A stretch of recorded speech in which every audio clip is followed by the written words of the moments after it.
Hi friends, we are here in the mountains of Branson, Missouri at one of my favorite theme parks, Silver Dollar City. In fact, I've been to 170 different theme parks and this is one of my favorite in the entire world. This is going to be a first time visit for me, which I am very, very excited about. I think of all the theme parks in the US that I hadn't been to, this was my number one. Like, I love Dollywood, so I'm so excited for what we're about to experience today. As you can probably already tell right off the bat, behind us is some gorgeous landscaping. We are right next to the parking lot, so this is an amazing sign of things to come. Yeah. If there's anything I know about this park, it basically combines great attractions with incredible theming and has a lot of charm, great food. It's just the full package. And 7 roller coasters, 6 of which are truly world-class, including Thunderation, which is closing forever after this season, which is a big reason we needed to make it here now. Kieran's gonna be riding everything for the first time, and these are some of my absolute favorite rides, which I'm gonna wanna do multiple times. So let's get in there. I can't wait to explore Silver Dollar City once again. Let's do it. Hello everyone, yes indeed I am Alexander Osterman, the time traveler. Now the future looks bright, that's really good right there. Oh. And I like that, you know, because sometimes we worry. Yesterday I went to the Jurassic period. Do not go to the period. Oh, I was not planning on it, but why? I'll tell you why, I'm glad you brought that up. Because here's the deal, they're very loud. The dinosaurs, they screech as hurt your ears, and they smell like my mother-in-law. So I don't think I realized until we met that nice time traveler man just now that Silver Dollar City is set back in time in 1886, which is kind of a fun idea for a theme park. Yeah, in fact, the tram that brought us into the park on the front of it said next stop 1880, which I think is just such a fun way to introduce you to the park. But it's the 11th day of the month, 6th year. And if you look at the last of that, 6, it's 2026. Wow, and it's all powered by water? It's all powered by the water. That's amazing. Thank you. Thank you. Morning, I'll take one, thank you. I'll have one too, thank you very much. The history of Silver Dollar City dates back to 1894 with the discovery of Marvel Cave, which actually we are standing on top of right now. In fact, all of Silver Dollar City is built on top of this giant cave, which you can enter and take a tour of through the building that we just passed through. So everyone who enters the park has to walk past the cave entrance, which is pretty fun. Then in 1951, the Herschel family took over operations of Marvel Cave. Wait, so this is the original Herschel Park? Yeah, Wow, it is. That's amazing. This place came before Dollywood. In the 1960s, the Herschel family saw that they were getting these huge crowds to do the cave tours, so they needed to find a way to entertain the patrons. So they built this really fun themed frontier village where people could watch live entertainment, enjoy local foods and crafts, and they called it Silver Dollar City. Wow, so that really reminds me of the story of Knott's Berry Farm. Oh my gosh, yeah, which exactly. Is really, really cool. And I never knew why this place was called Silver Dollar City. Like, it seems like a kind of an odd name for a theme park. It's a good name, but yeah, I just had no idea like where that came from. Well, I actually believe that when that small frontier village was a thing, rather than giving guests traditional change for the goods that they purchased, the park would provide them with real silver dollars, and that was like a really successful marketing campaign. Then in the late 60s, early 70s, the park expanded with rides like the Flooded Mine Dark Ride, which I'm really excited to do today, and the original Fire in the Hole Dark Ride / roller coaster. And then in 1993, they built Thunderation as their first major coaster. Fast forward today, and now Silver Dollar City is a world-class theme park that people travel from all over the globe to experience. Yeah, we are in for a very, very good day today, and we are starting things off with a ride on Daniel's favorite coaster here in the park. Time Traveler!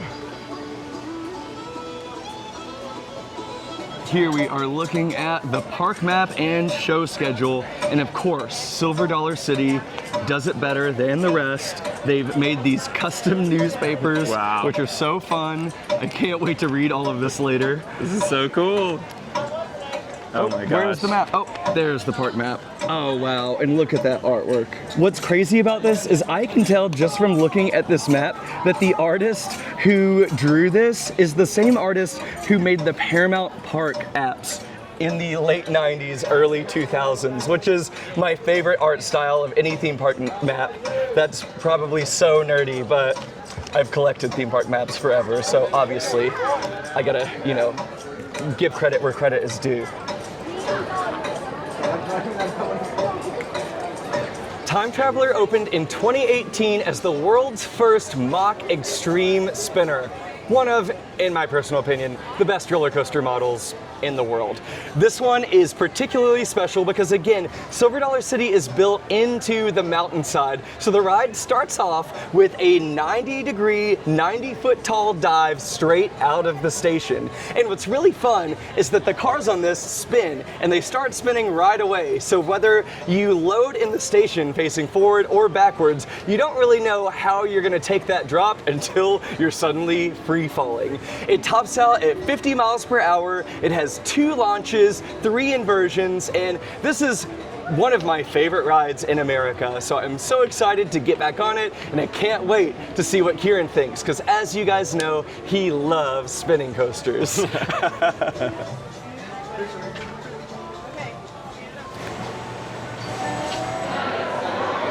Even though the park only opened 15 minutes ago at this point, it is already pretty crazy in here, so we decided to splurge. Indeed, even though it's a Thursday in early summer, clearly Silver Dollar City is pulling in the crowds, so we just purchased the Trailblazer, and it's already paying off because here we are at the front of the line. Can't wait to get on Time Traveler. Now, prepare for the journey of a lifetime. As you would expect, the theming in the station here is amazing.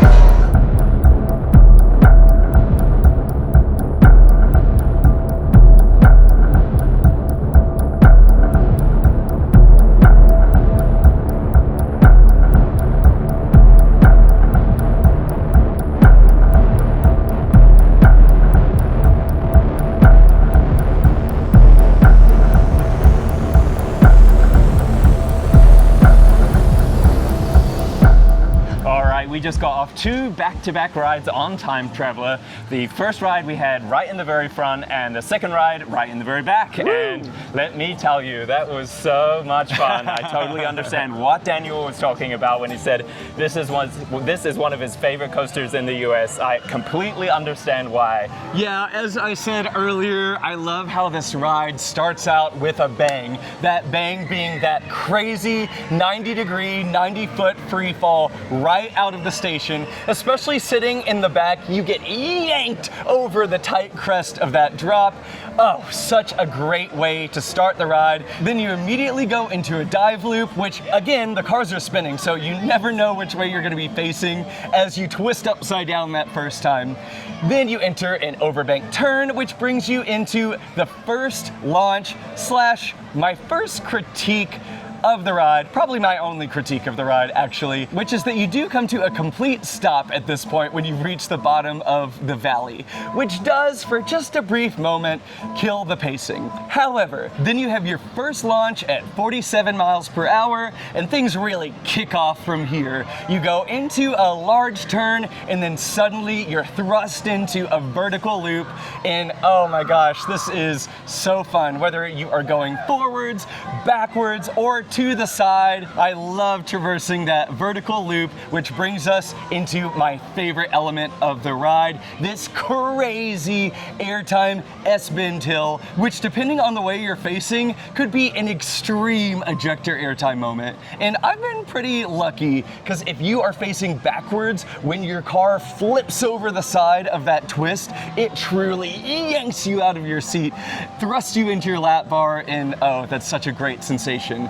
From there, you go into a zero-G roll, which both of these rides we took facing backwards. So it was essentially like a backward somersault. After that, you hop over a bunny hill, which depending on where you are on the train, if you're in the front seat or the back seat, you're gonna get ejector airtime. In the middle of the train, more floater. And then you enter the final launch to 45 miles per hour, which brings you back up to the station level. You traverse a large overbank turn, and then you enter the brakes, bringing an end to the ride. And even though I'm always sad that it's over, I hit that final brake run with a smile on my face every time because this ride is just so much fun. How did you handle your first extreme spinner experience? I thought it was incredible. Yeah. The very first time that we rode was in the front, and it was great. I had a really good time with it, but I got off thinking, oh, it's called a Mack Extreme Spinner, and I was expecting it to be a little more extreme than that.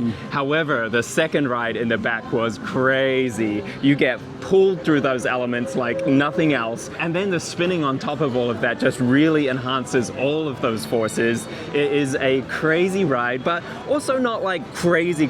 It still feels like something that's appropriate for Silver Dollar City. It feels like the sort of thing that grandma, you know, a brave grandma could feasibly ride. So yeah, I had a great time, and it made me really excited to ride to Happiness, which I know is equally, if not better than this, right? Just wait until you make it to Plopsaland, Belgium. Cannot wait.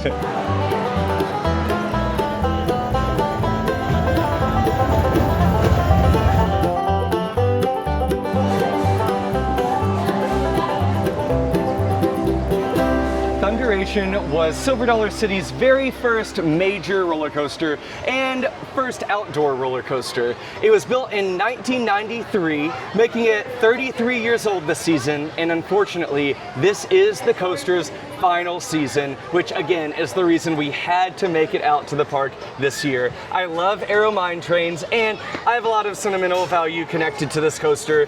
When I came here for the first time in 2007, some of the rows were actually turned backwards. So the first time I rode this, it was in the reverse direction, which was incredible. The ride's a little over 3,000 feet long, it's 81 feet tall, and tops out at 48 miles per hour. Now it does have a few surprises, and I'm not going to go into those right now because I don't want to spoil things for Kieran, but this was Aerodynamics' third to last mine train they ever built from the ground up. I love it, and I can't wait to see what you think, Kieran. All right, let's do it.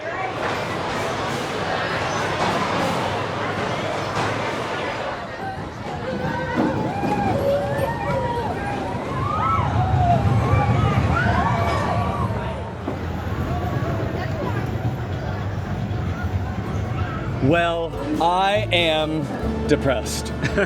Yeah, me too. How sad that they're getting rid of this thing, because that was so good. This is just easily one of the best Aero Mine trains. Just like Time Traveler, this thing starts by just diving right out of the station, down the mountainside. You are picking up speed, and the surprise that I didn't mention before, well, a couple surprises actually, are that the first major element that you encounter on the ride is this awesome, super intense double helix that ends with you diving into this underground tunnel through the mountain, and you are just speeding through it. It is so good. Yeah. That was like such a highlight to begin the ride with. You are really zooming through that, and because you're in that tunnel at the end and you have the wall so close to you, it really increases the sense of speed through there. It's great. Unfortunately, I think that a big reason the ride is being removed is because of the structural issues with that helix. Okay. But gosh, it has been worth it while it lasted. Yeah. The other surprise is that there's only one lift hill on the ride, but it happens 3/4 of the way through the ride. Yeah, I like though that as you're going into that lift hill, you kind of dive down a little bit, and then you enter a big shed, like a big barn, just like another level of theming that they didn't have to do, but they did, and it really, what would have been, you know, an otherwise kind of, you know, so-so lift hill, it really turns it into something special. Totally. And then the very last element on the ride is the largest drop on the ride. This big spiraling drop where if you ride in the best seat on the train, which is the second to last row, you get yanked down that drop, you pick up so much speed, and then you climb back up the hill, rush into the brakes, ending the ride. I really was expecting kind of just a stock standard Arrow mine train. It's got lots of really big elements, like big swooping turns, and obviously that helix, so yeah.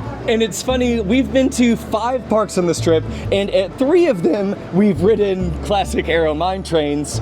For me, this is by far the best. Yeah, hands down. We will miss this ride so much. I love a year-round Christmas store, and especially at a place like Silver Dollar City, it just feels so right. Okay, apparently this bridge was built in 1881. Uh-oh. And the sign said we may experience disorienting conditions. Uh-oh. Okay, a little bit of bouncy movement there. Bouncy. From the look of it, I know that it was called the swinging bridge, but it really just looks like a static bridge. When you're on it, it's like, what? This exists at a major theme park in America? I like it. Hey, the sign said no jumping. Wow, this is just so beautiful. Again, I can't believe this exists in a theme park in America, a major one at that. And Silver Dollar City has so many of these unique, quiet, beautiful, scenic spots that just make this a place you want to be, to dwell, you know? Yeah, definitely. And like when we were taking the tram up here, I was sitting next to an elderly couple that traveled to come here. And it's like, it's not just for families or thrill seekers or young people. It's for people who just want to meander around and enjoy the sights. What crime did you commit this time? I was having too much fun at Silver Dollar City. This is how you know Daniel and I are true theme park fanatics. We saw this little mine cart rolling down the hill here, and we both immediately pulled out our phones and cameras and were like, oh my God, oh my God. It's just like, you don't see this anywhere else, you know? It's, again, this attention to detail. Yeah. It's just phenomenal. It's like they would have put that up like 20 years ago, would have stopped working after 10, and they would have thought, leave it. Exactly. But now we got it all on camera, baby. I told him not to stick me in this dang box. Hey! Let me out of here! We are now making our way over to the opposite side of the park where the other major coasters are. And even though I've been here 3 times previously, I don't know the park layout that well. It's kind of a maze, but I don't want to get out the park map because this place is just so fun to explore. Around every corner, there's just something fun to look at. Yeah, speaking of which, something just caught my eye over here that I want to take a look at. This says Grandfather's Mansion, and it looks like this old, is it a Victorian style house? Maybe, yeah, probably. Oh my gosh. Wait, I thought this was just gonna be like a set piece of theming, but it looks like this is like a walkthrough. Let's do it. Again, I've been here 3 times, and this is something that I've never seen before. There's literally something to discover around every corner in Silver Dollar City. This looks really cute. Okay. This is a little creepy in a fun way.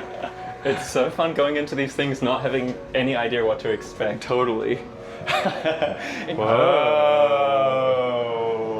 An upside down room. I am head over heels for this park. And so is Grandpa. Nice. Not recommended for those over 6'1". Damn, we are going down here deep. You've heard of a wacky shack, but this is a wacky mansion. Yeah, these are crazy. I can't believe how these, just like changing the direction of the walls and the ceiling can really just alter your brain. Absolutely. Whew. I usually don't feel this way this early in the morning. You think there are any silver dollars in this safe?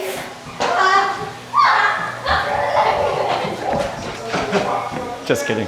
Oh my gosh. This is the scariest room of all. Multiple Daniel Brewing tins.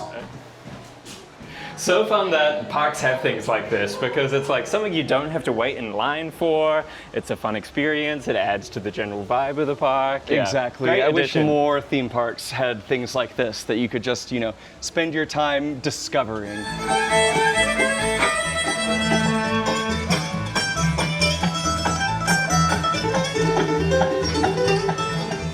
Hello. What are you doing? Oh, hello there.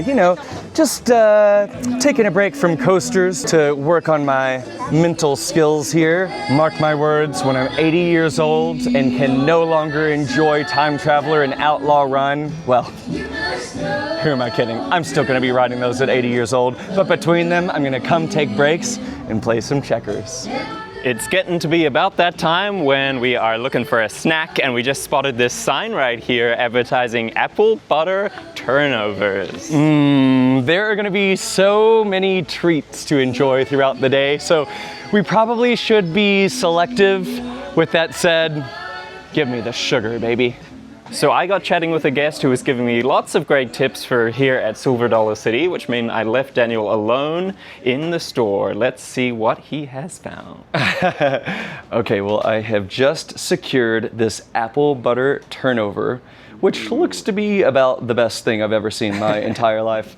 But unfortunately, then I found my way over here. Silver Dollar City has 3 shelves full of different flavors of honey butter. Oh, different flavors? Yeah, so we have everything from banana nut honey butter to blueberry pecan honey butter to pumpkin pecan honey butter to salted caramel pecan honey butter. So my question for you, Kieran, is how many of these can we fit into our suitcase? I think we could take a couple.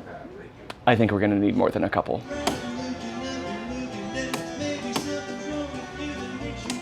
Good to see that they're getting a head start on the track work for Outlaw Run for the off-season. It's great. This morning has been so go, go, go. It is really nice just to take a bench, enjoy this apple turnover thing, and just kind of take in the sights. I mean, we have had a great day so far, but I have not been as excited yet as I am in this moment right here. Ooh, here we go.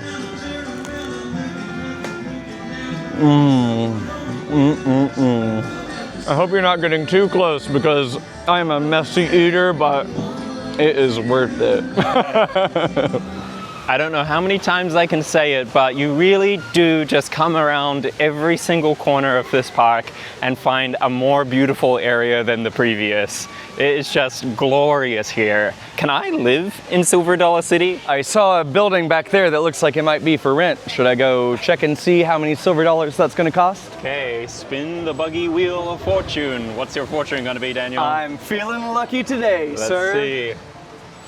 Okay, big spin, big spin. All right, cutting the video.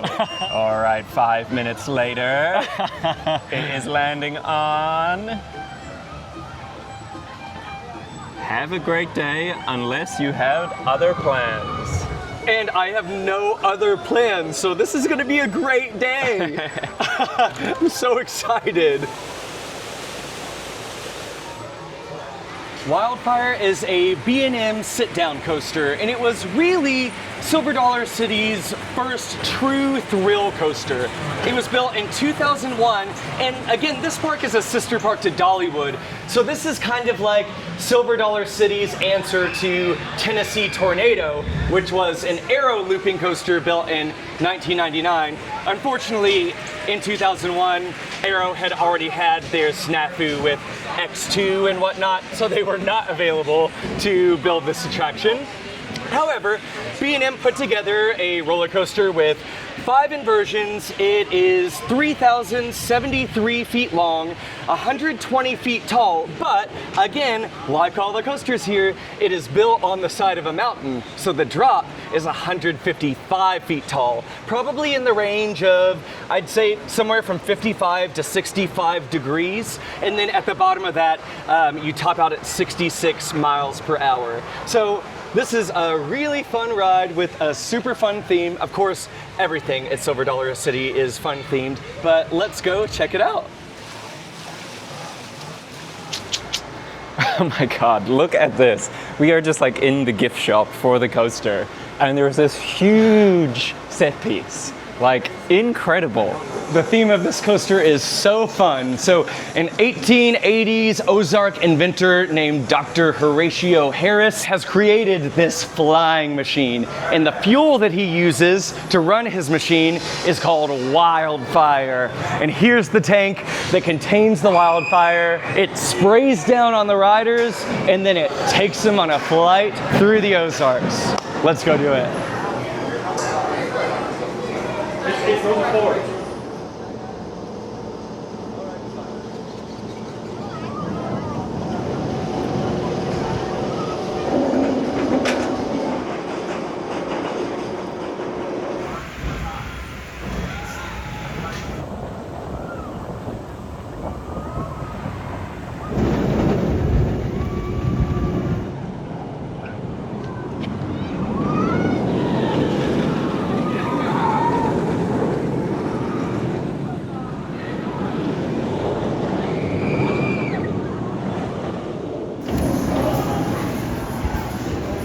All right, Kieran, Wildfire, what do you think? Yeah, I had a really good time on that. The setting of this ride is absolutely incredible. At the top of the lift hill, you are just like looking out across the treetops of the Ozarks, and it's really amazing. I'd bargain to say this might be the best setting of any roller coaster in the United States. Sure. Then you go into that big first drop, and it's so whooshing. That's my favorite word to use to describe a roller coaster, whooshing. I do think there is a bit of a rattle, though. It's a bit of a shake. It Indeed. knocks your brain around a bit. We rode in both the back seat and the front seat, and both rows we experienced some rattle. Yeah. I was on an outside seat both times. Was your inside seat in the front smoother? Not that I noticed. Yeah, when it comes to B&M loopers, I am pretty meh on them in general. Yeah. This was going into the era when B&M was getting pretty much like as least risky as possible with their layouts. So I do love that first drop. That is far and away the best moment on the ride for me. Yeah. Great airtime coming off of it in the back, as long as the ride operator doesn't staple you, which some of them absolutely were pushing down as hard as they possibly could. Safety first. But then you go into an Immelman that's followed by a nice forceful vertical loop. In fact, I definitely need some water because I blacked out pretty hardcore in the front row on that loop. Then you go into a low to the ground high speed turn. One of my favorite moments on the ride, actually. The sense of speed there is really great. Then you go through a trim which hits lightly. You rise up into a cobra roll, which is fine.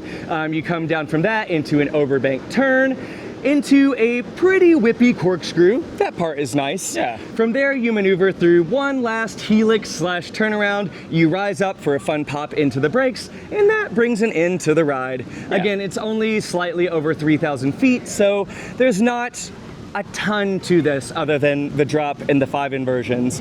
Yeah, nothing to write home about. And going back to how I compared this to Tennessee Tornado earlier, personally, I would much rather ride Tennessee Tornado than this. With its drop through the mountain, both coasters have great first drops. Tennessee Tornado, for me, takes the cake. Jury's out for me.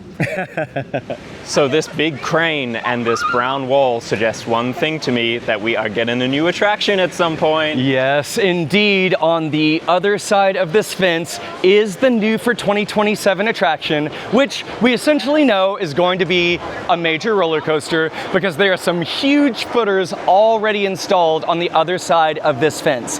Now, this could be the replacement for Thunderation in a sense, like maybe obviously a Vekoma multi-launch junior coaster, family coaster like Werewolf Gorge, Big Bear Mountain would be an incredible addition here, especially with the loss of Thunderation. So maybe that's coming here, but I've also heard that this could be something as large as a Mack hypercoaster or a striker coaster. Think Voltron at Europa Park. Regardless, we have something very, very exciting coming in 2027 to Silver Dollar City, which makes me extra excited because we've only been here a few hours today and I'm already like, when are we coming back?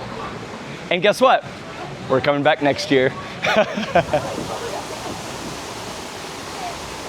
All right, now we are headed to ride American Plunge, which is Silver Dollar City's log flume ride. It is one of the older attractions in the park. It was built in 1981, and it replaced a leisurely boat ride called Jim Owens Float Ride, which we might be seeing remnants of that right here as we go through the Trailblazer queue, which is pretty fun to see. But yeah, they replaced it with something more thrilling. This log flume is pretty darn fun from what I remember. It does have a 50-foot plunge, hence the name, at the end where you reach 35 miles per hour, and it is a hot day here at Silver Dollar City. So hopefully we get a nice spritz. Not a soaking, a spritz.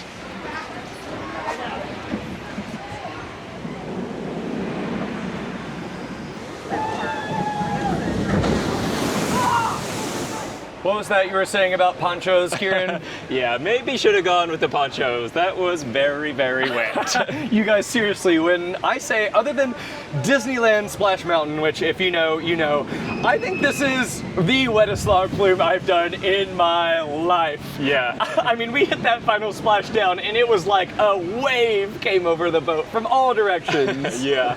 And it's so funny because when you start the ride, it's just this leisurely little stroll through the concrete trough, and then you reach this tunnel. That tunnel is really cool. What a unique way to start this ride. It was so long and winding and really dark.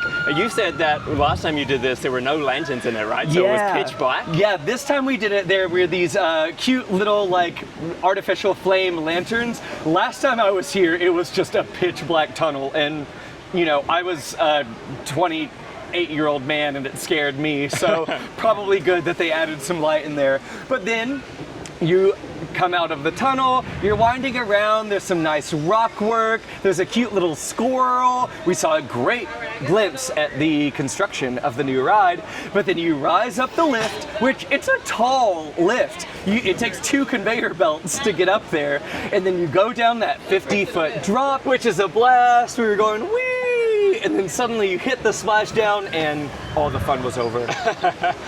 It was actually very refreshing. It is so hot today, so it's going to be really nice. I'm sure we're going to dry off instantly. Oh yeah, I'm sure the next time you guys see us, which is in about 30 seconds, our shirts will be dry. So Yeah. they're already, it's been about 2 minutes since we were on the ride and I already feel so much drier. Yeah, and then the ride finishes through this little scenic journey through the woods, and it is so relaxing and charming.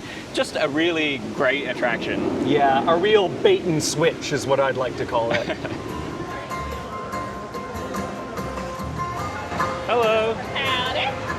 These skillets are something that I remember from Dollywood, and it looks like they're here too. And right after Powder Keg, I plan on getting me one. Now, not counting the upcoming 2027 coaster, the newest roller coaster in Silver Dollar City is Fire in the Hole. But that is an updated version of the original Fire in the Hole, which was the park's very first roller coaster, which was built back in 1972. And that was located right here behind me. The entrance is boarded up, but from 1972 to 2023, Fire in the Hole was an indoor dark ride / roller coaster that entertained millions and millions of families for decades. It was such a great ride, and I'm so excited to see the new version of it here in just a bit. Wait, so you're saying that instead of refurbishing Fire in the Hole, they basically made an entirely new ground-up attraction? Yeah, exactly. Yeah, they literally built essentially the same ride, just updated from the ground up, and the original show building and its facade is still here. So I am interested to see what happens with this as time goes on. Will the new for 2027 coaster be a Mack striker coaster? Answer unclear, ask later. Damn. Here, I thought I was gonna get the answer before anybody else. Daniel had mentioned to me that he wanted to get some apple dumplings while we were here, but this little stand looks like it is closed, but surely this is not the only place in the park to get them, right? These apple dumplings with homemade cinnamon ice cream, I mean, I've had dreams about this stand from the time that I was 12 years old. Wait, this is the place you got them last time you were here? Definitely. I remember it being really close to the Silver Dollar Saloon, which we just passed down there. So fingers crossed I can find them elsewhere, but wow, I hope we have not seen the last of the apple dumplings, because trust me when I say these are finger looking good.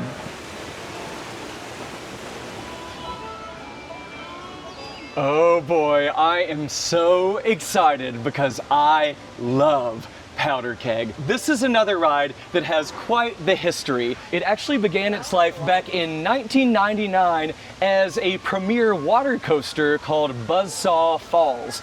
However, it was plagued with mechanical issues because bizarrely, the sensors on the ride were really sensitive to water. So in 2005, the park brought in S&S Power to completely revitalize the attraction into a family launch coaster. And I use the term family lightly here. Yes, it has a low height requirement, so pretty much the whole family can ride. However, the ride starts off with a compressed air launch from 0 to 53 miles per hour in less than 4 seconds. It catapults you out. And then the ride tops out at 98 feet tall. However, the largest drop is 110 feet. And even though the launch takes you to 53 miles per hour, the top speed on the ride is 64 miles per hour. So yes, I will let you work all of that out. I don't want to say too much because, again, not trying to spoil this for Kieran. However, the park did retain the lift hill from the original attraction, so now the ride has both a launch and a lift hill, multiple fun drops, and honestly, all in all, I consider this maybe the most underrated roller coaster I've ever ridden. I never hear anyone talk about it, but I just think it's incredibly fun. So let's ride it and see what we think.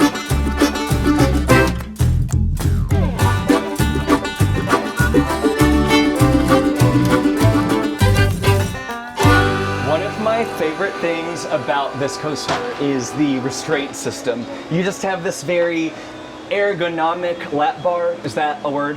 Yeah, ergonomic.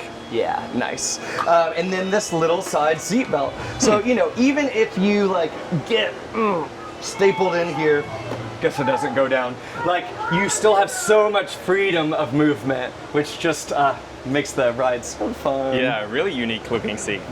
This sign is a fun homage to the original attraction, Buzzsaw Falls. Safe travel guide.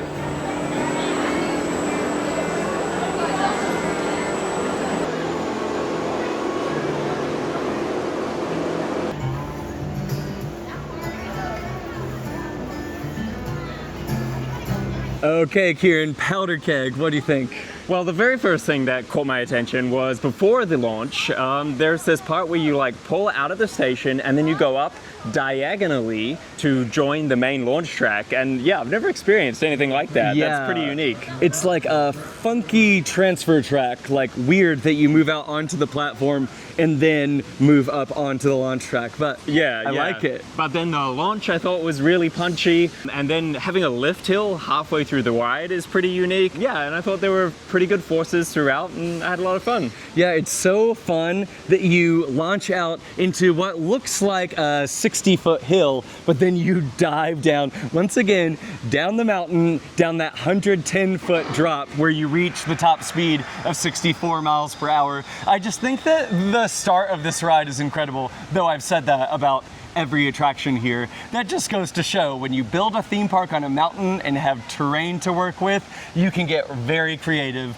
and Powder Keg is a great example of that creativity when it comes to coaster design. From there, you rise up into another camelback, which has great airtime. Like, this is a family ride, but so far we've had a compressed air launch, a crazy airtime hill, another crazy airtime hill, then you rise up into an overbank turn, then you go into another airtime hill, this time with a twist at the top. Then, interestingly, you smoothly transition into a piece of track that belonged to the original Buzzsaw Falls water coaster. You go from that S&S track to the premier track as you make your way down through the forest. Well, what used to be forest.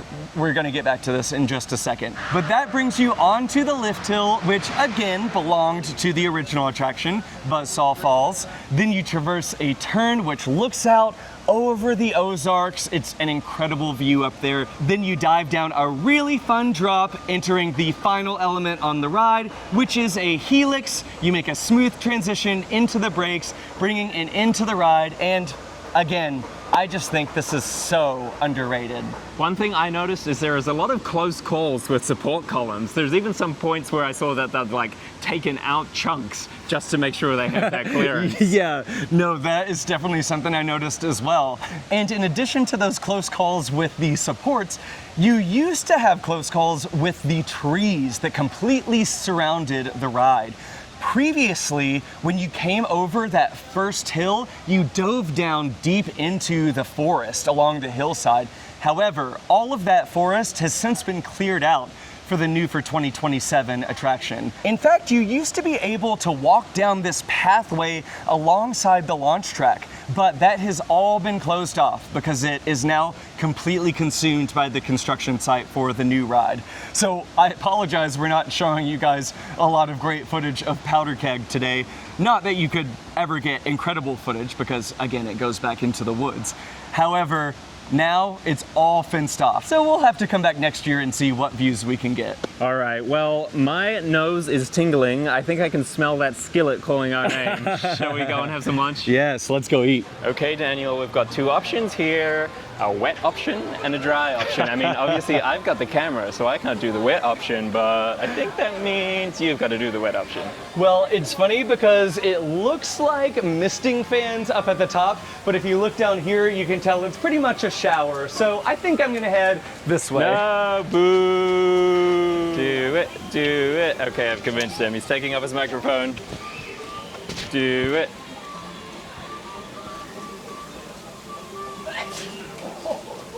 Okay, actually, I love that so much, I'm going again. Whoa, okay.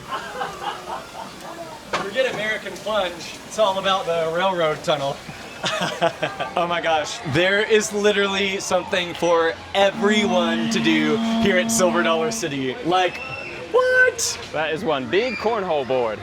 This is crazy.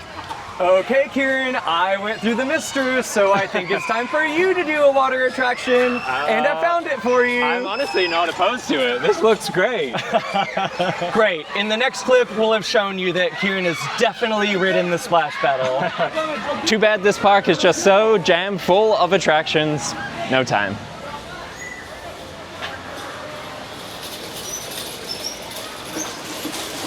Wow. How neat is this? Like, I thought we had reached a dead end because, you know, we're like in the middle of the park, like surrounded by attractions, but it didn't look like there was any way for us to get from there to here. We just took a spiral walkway, like up around the water tower, and now we're back at the top of the park. Like, this place is awesome.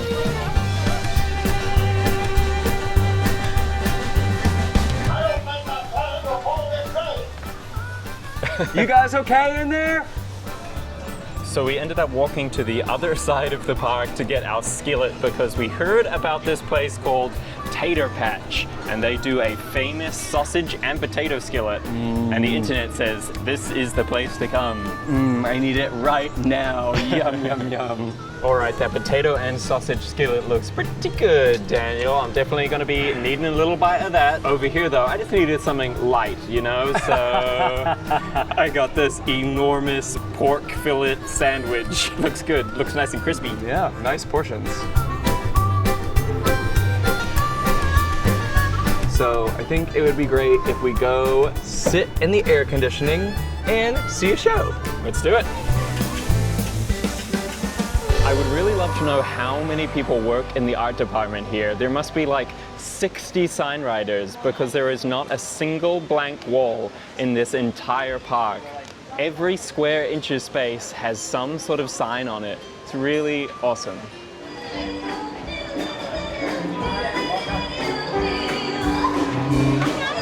Looks like we're getting the best seat in the house.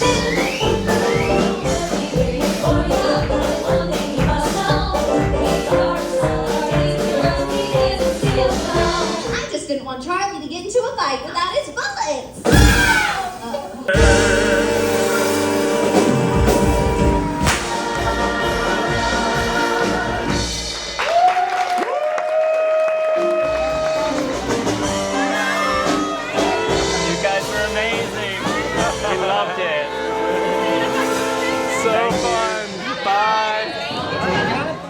as you might expect from the compliments we gave to the girls as we were leaving the show, that was really, really fantastic. An absolute blast. That feels like a must-do activity when you're here at Silver Dollar City. Yeah, it's really hard to know what to dedicate your time to, especially if you're like us and you only have a day here. It's like, do you dedicate 30 minutes to a show? And I'm glad we did. That was really, really fun. So professional, so funny. The dancing was great, the singing was great. It was really a blast. Yes. Silver Dollar Saloon, put it on your itinerary. Not something I expected to see in a theme park today, but I love it. In West Hollywood, we only have dogs. While the sun is still out and it is still scorching hot, we are gonna make our way over to Mystic River Falls.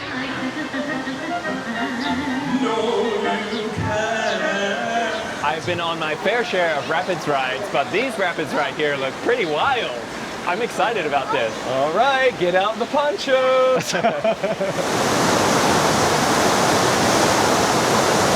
So I double checked, and Mystic River Falls is indeed the river rapids ride with the tallest drop of any in the world at 45 feet, which looks insane.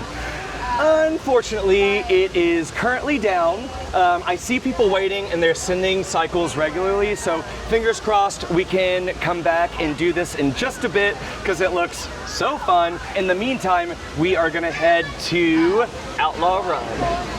Interestingly, as we make our way back to Outlaw Run, all of the signs are advertising giant barn swing this way.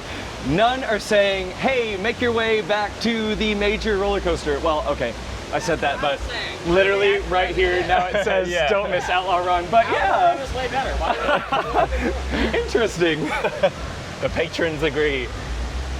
With that said, the giant barn swing is an S&S scream and swing, and the presentation of this looks so great.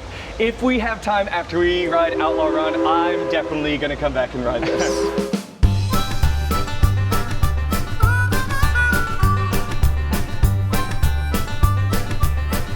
Outlaw Run opened back in 2013, and it was actually RMC's second ever coaster. And it's unique in that it is one of only 4 topper track wooden roller coasters ever produced by RMC. You might be familiar with Lightning Rod, which has since replaced a lot of its wooden topper track with steel iBox track. Outlaw Run is still all original. With that said, last time I was here, it was running a little bit rough, so hopefully it has held up well in the last few years, but it has a really unique terrain layout. At just over 2,900 feet long, it is one of the shorter RMCs, but it packs a ton into its short layout, including 3 inversions, and even though the chain lift is only 107 feet tall, it does have an 81-degree, 162-foot first drop, which, spoiler alert, is amazing. There is a short wait. Let's get in line. Let's ride this coaster. I'm so excited to be back on it.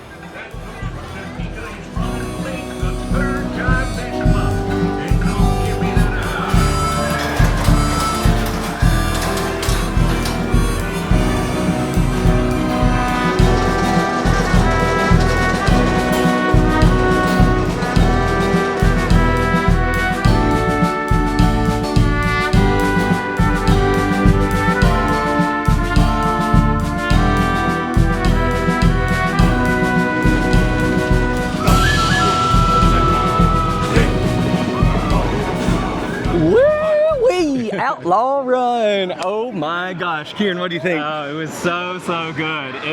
Daniel had told me that it was going to be rough because it's like the wooden version of the RMC, right? And so I was prepared for it to be rough, and it was a little rough. It wasn't like the glass RMC that I'm used to, but it had all the RMC elements that I love, plus some really fun, funky stuff. After you go down the initial drop, which, as I've already told you, is insane, that 162-foot, 81-degree first drop, it's just a total free fall and one of the best first drops on any wooden coaster. From there, you rise up into what initially looks like it's going to be a camelback. You flip upside down into an overbanked inversion before flipping back out. So 2 moments of airtime with a bit of hang time in between. Crazy element. It's kind of like the precursor to the famous RMC stall, just without that long moment of hang time in between. Then you're back back down at ground level, zipping around a quick turn, over a crazy S-bend ejector airtime hill, up into another ejector hill. Then you turn up into what looks like it's going to be an overbank turn, but suddenly you are pulled down and under the lift, dropping way down into the valley. And honestly, this might be the point where you reach the ride's max speed of 64 miles per hour. So at this point, you are just flying through the woods, over a wave turn, a super fun speed hill. Then you turn once more, enter the double barrel roll, the first barrel roll to ever be featured on a wooden roller coaster. You flip upside down twice, getting incredible hang time as you go through it. You turn into the brakes. Before you know it, the ride experience is over. Finally, you can catch your breath. It is short but sweet. Holy cow. Yeah, I can't wait to ride this thing again. And let me just say, I am always so impressed that Daniel is able to remember every element on a roller coaster because it is such a blur to me. And then he's like remembering every second of it. It's really amazing. I'm so thankful to have one talent in this life. Now, one thing I do want to point out is that Outlaw Run has always been an absolutely elite night ride. I mean, when you came over that lift down the drop, it was like diving into the abyss at night, just diving into complete darkness. I will say, on the ride just now, I noticed that they've clear cut a lot of trees at the bottom of the first drop and around the first inversion. I don't know if that is related to construction on the 2027 project or if they are just trimming/cutting down trees for safety reasons. However, unfortunately, I have a feeling that is going to negatively affect the night ride experience, but I'll have to come back next year and see for myself. Okay guys, I don't mean to spoil too much for you, but I'm here with a ride operator at the Hilo Silos, and he does have the scoop on what is coming to the park in 2027. It is the world's largest Dollar General. Finally! When it's 90 degrees out, you need to stay hydrated at a theme park, and I am out of water, so come with me, and I've found a free source right here.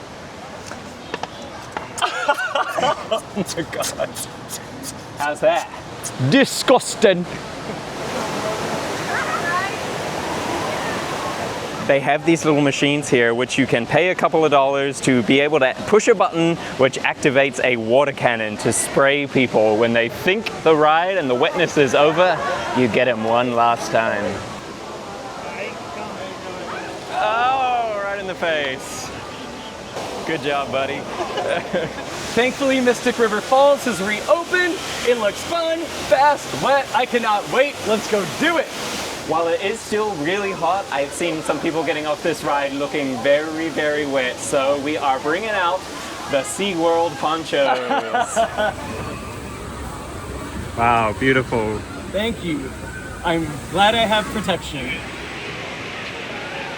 Motorcycles must be removed prior to boarding.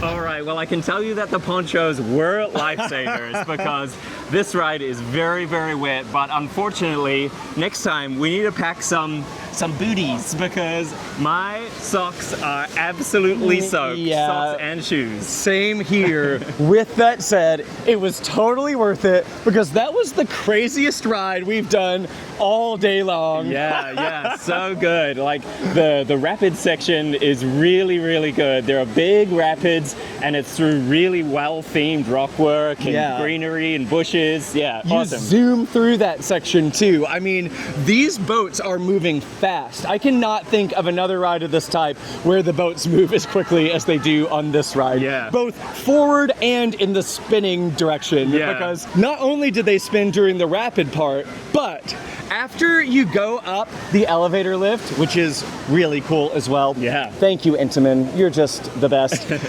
You essentially are flying through the flume/slide section as the boat is spinning like a top. And it doesn't stop when you reach the drop, you suddenly crest, you're falling down. I don't have great memory of this because my eyes were closed and I was screaming, but from what I could feel and what I was hearing from others, we were falling down the drop as the boat was still spinning, the fastest you've ever seen a boat like this spin. And then we hit that final splashdown, slammed to a stop. I was slammed into Daniel. I don't think I've ever been on a raft ride like this, like where I'm physically like pushed by the forces into somebody else. Yeah, awesome. Most of these Intamin Rapids rides, or Rapids rides in general, are family water rides. This is a thrill ride through and through. Yeah. Invest in a poncho and make sure you do not miss this. It is a top tier ride. Yeah, and get the matching booties. I'll tell you what though, it is so nice to take that poncho off because wearing a big sheet of plastic when it is 90% humidity is not fun. All right, so despite the fact that we have got a few more attractions to ride that we haven't yet done today, we are gonna make our way back up to Time Traveler because it looks like maybe there is a bit of a storm rolling in, the clouds are darkening, and if there's lightning in the area, they'll probably close that attraction, and what we have left is indoors, so we should be good with that. Cannot miss another re-ride on Time Traveler. Okay, moment of truth to whether they have already closed the ride for weather. Fingers crossed. It's looking pretty good. I think we're okay. All right, nice. Wow, Time Traveler is a total walk-on. This is a much different story than we saw this morning, but hey, I'm not complaining about it. Yeah, we'll take it.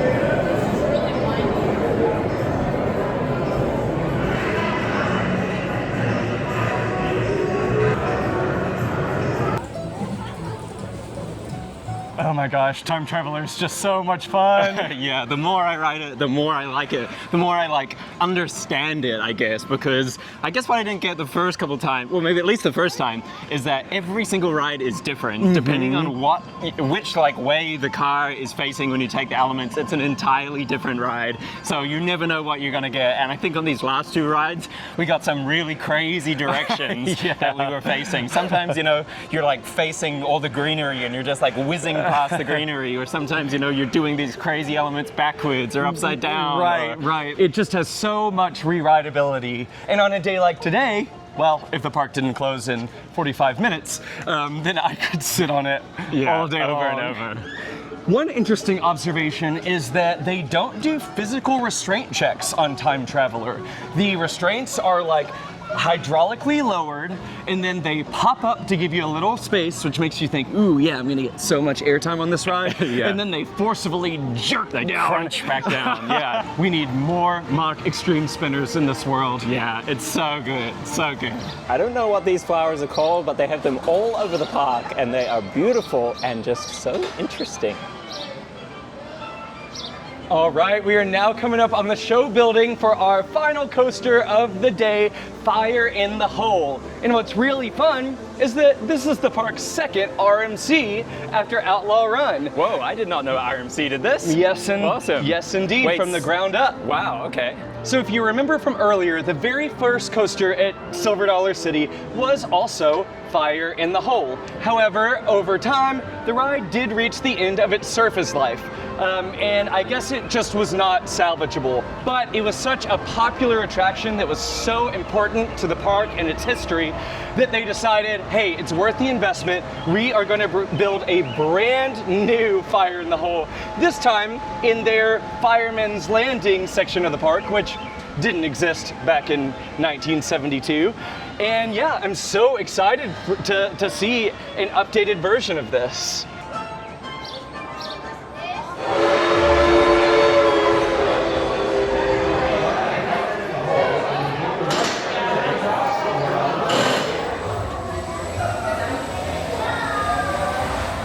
RMC does it again.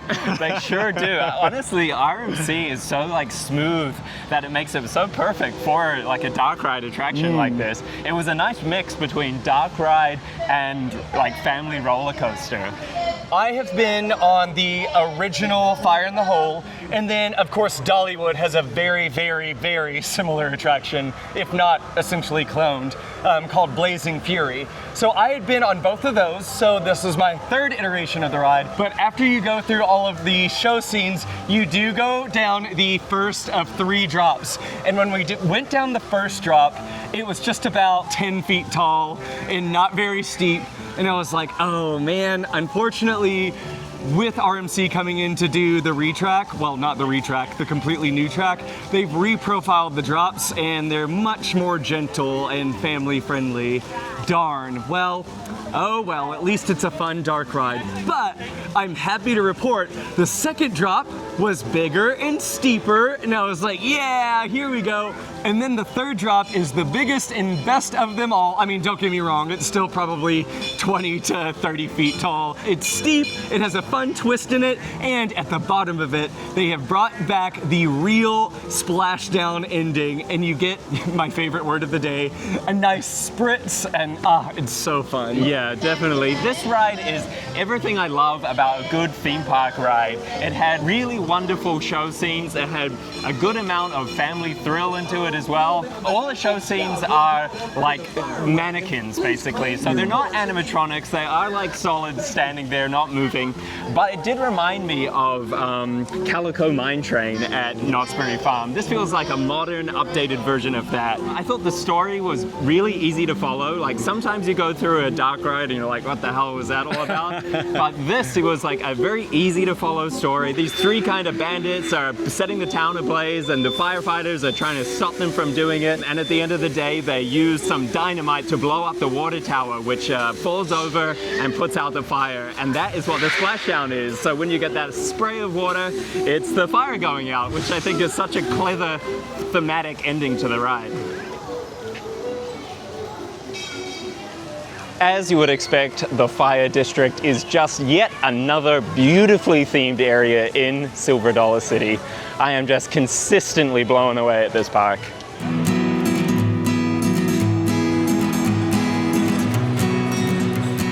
Already loving the theming of this attraction. I can see some prisoners over there with a cannon in their boat.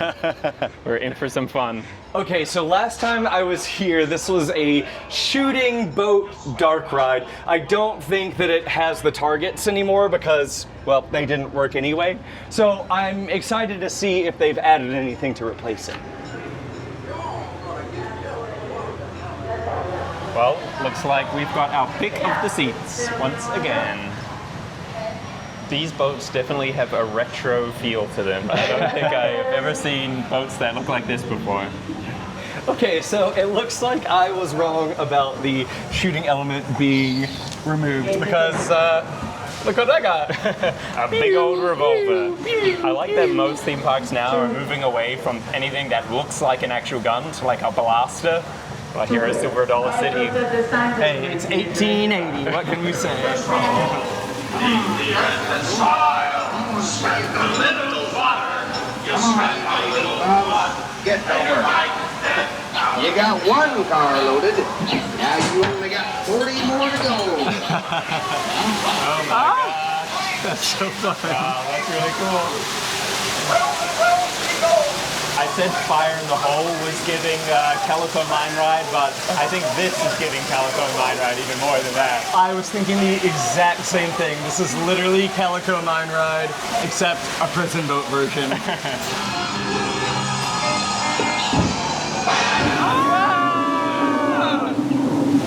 Okay. Shielding the camera, sorry about that. And we've reached the outdoor portion, and there's those pesky robbers over there, or convicts that I was talking about earlier. And we made it. Oh, that was really, really fun. I'm glad that the park continues to maintain and take care of that attraction because it's a classic. You just don't see parks investing in attractions like that anymore, and you know, for me, it's definitely a must-do every time I'm here. Yeah. Okay, the park is closing in 3 minutes and we have a fork in the road. Which way are we going? I personally plan on being able to travel in time at some point in the future, whereas I know I can only experience thunder like this right here, right now, one last time. Let's go to Thunderation. Alrighty, friends. Thank you. Thank you. To your left. Guys, you have an amazing night. Gosh, you leave him alone for 10 minutes and he's picking up some cinnamon bread. Okay, well, here's the thing. They did not have cinnamon bread, unfortunately. Oh, we were too late. But obviously, we've been talking about the cinnamon bread all day long and all week long. So, what they did have was a cinnamon roll, and so I got a cinnamon roll. That'll have to do. And as after any good theme park day, exit through the gift shop.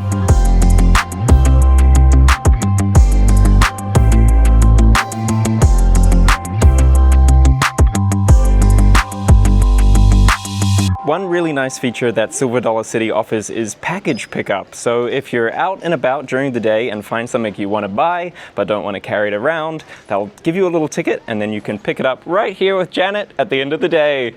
Thanks, Janet. You're welcome.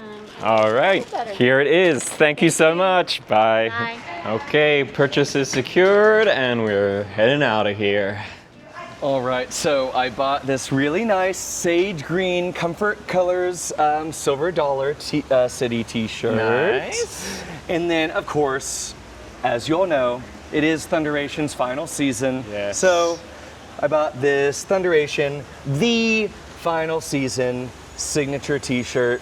Awesome. I love that artwork on the back. Well, for me, it is solidified. This is my favorite theme park in the United States. Yeah, I think I'm right there with you, which is crazy to say because like I am the biggest Disneyland fan, but like this might top Disneyland, which is insane to say for a park that is in the middle of absolute nowhere. Like if you want to fly in here, you got to fly and then you got to drive. There's no convenient way to get here. What made you love this park so much?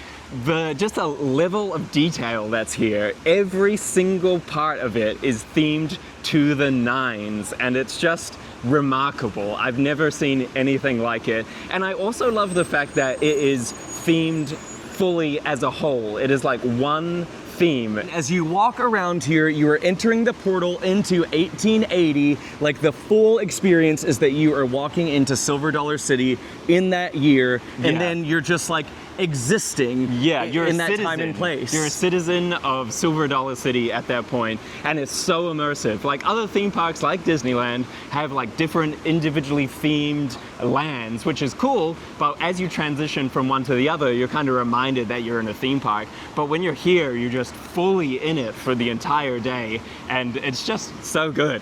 And of course, the ride lineup is amazing. Yes. From the top down. Yeah. Every single ride here is great. There's no duds. What do you think is your favorite coaster of the day? Oh, okay. Well, actually, I don't have to think about it. Time Traveler. So good. I think it might be in my top 10. Totally agreed. Time Traveler, I think, is underrated. It is way up there for me in my coaster rankings. And also, I had forgotten how great Outlaw Run is. The pacing on that ride is fantastic.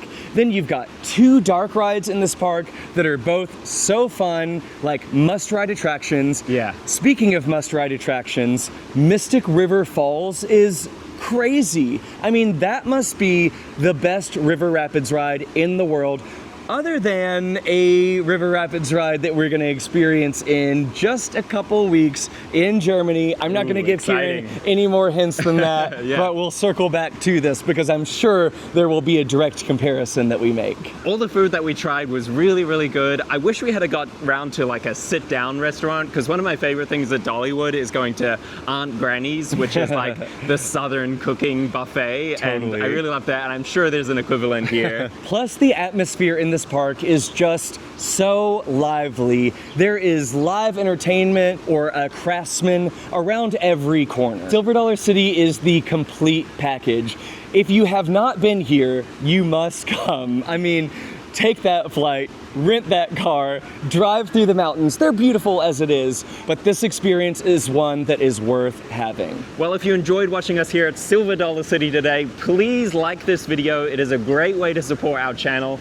Leave a comment, let us know what you think of Silver Dollar City, and we will see you in the next one. And subscribe, please. Yes, subscribe. All right, see you later. Well, that's one way to solve a maintenance issue.